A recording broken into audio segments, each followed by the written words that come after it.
mean, it's not a moment in time type of thing. It's a journey.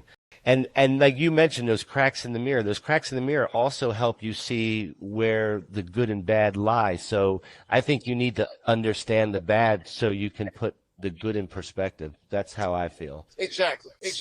Steve, would it be appropriate for us to ask you to give us, like, maybe a few of the characters and give us a little bit about each one of those? Because I think it would be interesting. And then again, and then at the end of this, we're going to tell people how to get to get a book of their own so they can read this. But maybe like a summary. I don't think we want to give it all away, but maybe just a little summary, like you were kind of on your way to do before we went to commercial. And Steve, if I can say for a minute, I'm going to read the book to Phil, because, Phil can't read. I'm going to read it to him so we all can enjoy it. I think it's a good.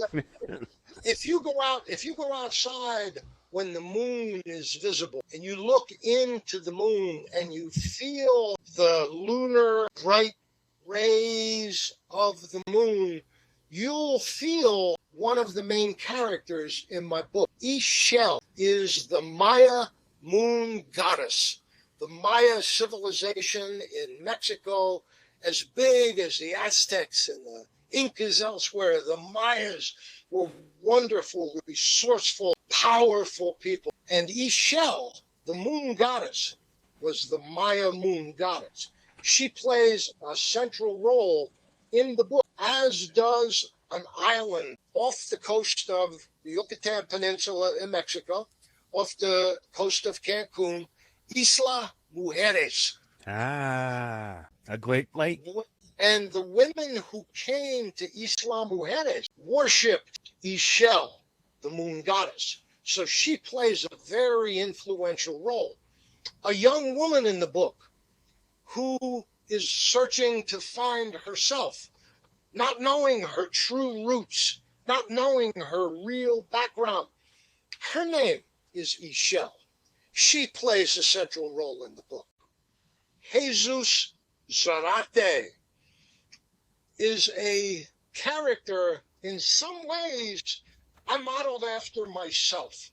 So as a renegade outlaw newspaper columnist, Jesus Malverde plays a big role in this novel in trying to find himself and dig deep into his goodness as opposed to his violent nature and his recklessness that he displayed many times in his past.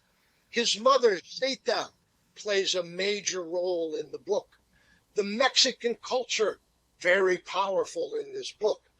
If you look behind me, you'll see La Santa Muerte holding the site, and she's standing beside Jesus Malverde, who is the Mexican Robin Hood, the outlaw bandito that the cops will tell you is the saint of the narco traffickers, the cartel in Sinaloa and Culiacan. But the people know that Jesus Malverde is a saint of the poor, is a saint of the people. He gives the power and the hope to people who are hopeless, who lack power. And all these forces come together in Weedwine Magic on the central coast of California, where we lived for about 5 years, where I wrote newspaper columns. I was asked to come out there to a rotten little newspaper to help make it good. And I went out like Zorro to spread truth and light on the frontier. But when they sold it to the Children of the Corn, a corporation in Isla, they fired me. So that was okay. I just took those hits, and my wife and I, who was a wonderful college professor out there, we came back east. She's now taking the spiritual strength she learned from the Mexican community. She's applying it to working with immigration. I'm applying it to start trouble wherever I can start it for a good cause, because we know people need people to help them, and we will help them, as will Weedwine. Man, that's intense. So wait. One last guy, Bud. Bud is the son of a C company executive, and Bud loves to get high. He calls himself Bud after Bud. I like that. Bud winds up driving the Doobie Mobile. You know what, like that Wiener Mobile is? Yeah. Well, Bud got one, but it's in the shape of a joint, okay?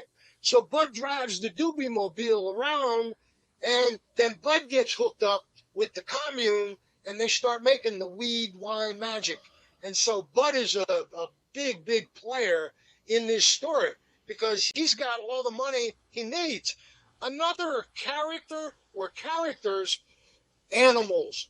I have coyotes that are four-legged animals under attack. People hate coyotes, and they shouldn't. I got great white sharks. I got whales. I got all kinds of wondrous animal power in this book as well. They're all characters. They all interact.